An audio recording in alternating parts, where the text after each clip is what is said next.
اس لیے اللہ تبارک و تعالیٰ نے سیدہ کائنات سلام اللہ علیہ اور اہل بیت اطہار کو 3 قسموں کے الحاق دیے۔ بولیے کتنے؟ الحاق، الائنس کہتے ہیں نا، 3 قسموں کے الحاق دیے، یعنی جوڑا۔ ایک اہل بیت اطہار کو قرآن مجید کے ساتھ جوڑا، آقا علیہ السلام نے قرآن کے ساتھ جوڑا، الحاق دیا قرآن کے ساتھ۔ یہ صحیح مسلم کی حدیث ہے زید بن ارقم کی۔ اور یاد رکھ لیے بدقسمتی ہے بعض لوگوں کی سمجھ میں، اللہ خیر فرما دے، کیسا نقص یا فطور یا کیسی کوتاہی یا کجی آ گئی ہے، اللہ ہم سب کو ہدایت پہ رکھے، کہ وہ اپنے عقیدہ اہل سنت کی اور اولیاء صالحین صحابہ سے لے کے آج تک کا جو ہمارا عقیدہ ہے، اس عقیدے کے حقائق ثابتہ کو دوسرے مسلک کے کھاتے میں ڈال دیتے ہیں، ادھر ڈال دیتے ہیں۔ کتنی بدقسمتی ہے۔ یہ جو کچھ میں بیان کر رہا ہوں، یہ کوئی شیعہ مسلک کے خصائص کی چیزیں نہیں ہیں کہ ان کے کھاتے میں ڈال دیں اور ہم محروم ہو جائیں۔ یہ آقا علیہ السلام کا فرمان ہے۔ آقا علیہ السلام کے ہر وارث کا عقیدہ یہ ہے، اور جس کا عقیدہ یہ نہیں وہ وارثان محمدی میں سے نہیں ہے، آقا علیہ السلام کی وراثت نہیں ہے اس کے پاس۔ زید بن ارقم، صحیح مسلم کی حدیث ہے، صحیح مسلم حدیث نمبر 2408، آقا علیہ السلام نے فرمایا انی تارک فیکم ثقلین، میں تمہارے اندر 2 عظیم چیزیں چھوڑے جا رہا ہوں۔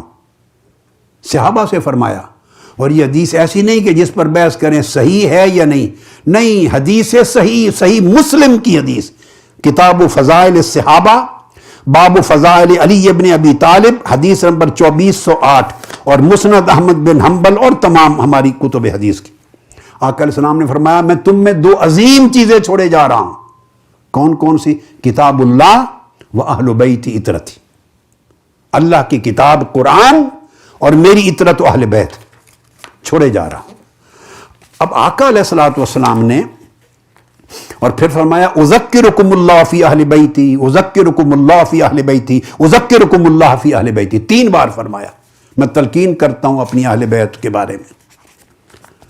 اب مسند احمد بن حنبل، ترمذی، نسائی، ابن ابی شیبہ، حاکم، سب ائمہ حدیث نے حدیث صحیح روایت کی ہے۔ ایک اور حضرت ابو سعید خدری رضی اللہ تعالیٰ عنہ سے اور زید بن ارقم سے، اس میں الفاظ ہیں آقا علیہ السلام کے انی تارک فیکم ما ان تمسکتم بہ لن تضلوا بعدی، میں تمہارے اندر 2 ایسی چیزیں چھوڑے جا رہا ہوں کہ اگر ان سے جڑے رہو گے تو تم کبھی گمراہ نہیں ہوگے، یعنی ان سے جڑے رہنا تمہیں حق پر قائم رکھے گا۔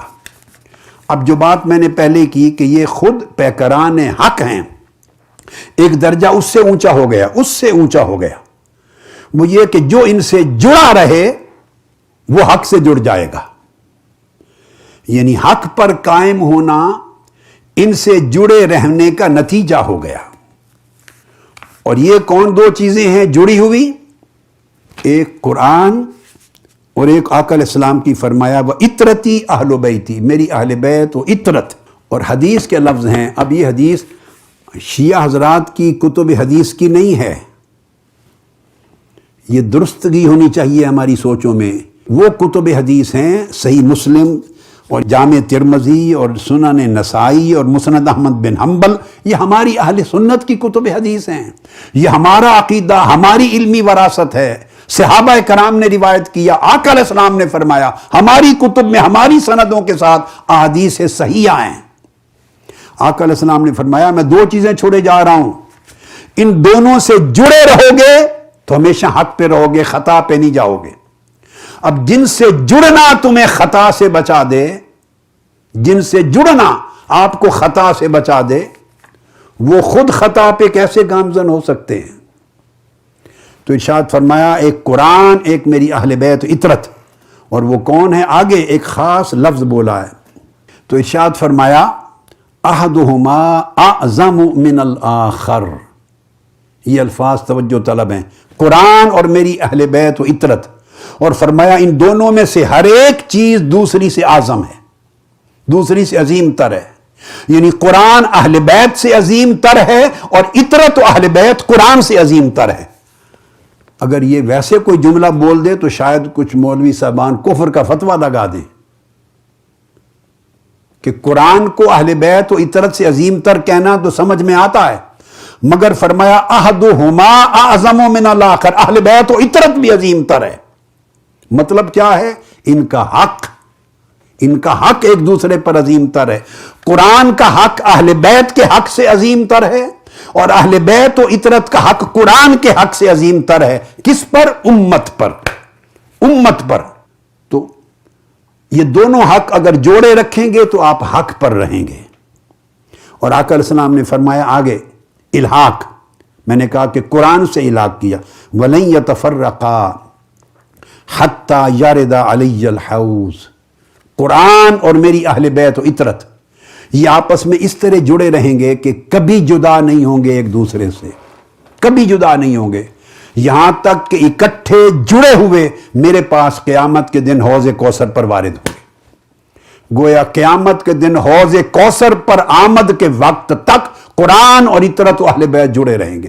یعنی ان کے حق، پھر سمجھا رہا ہوں کیسے جڑے رہیں گے، ذہن میں رکھ لیں، یعنی ان کے حق امت پر جڑے رہیں گے۔ یعنی کوئی زمانہ ایسا نہیں آ سکتا کہ امت ان میں سے کسی ایک کی حق تلفی کر دے، دونوں اس طرح مضبوط ہیں۔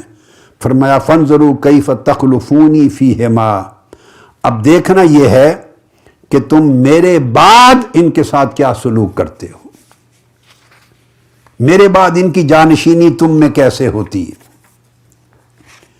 یہ آقا علیہ الصلوۃ والسلام نے ان کو قرآن سے جوڑ دیا۔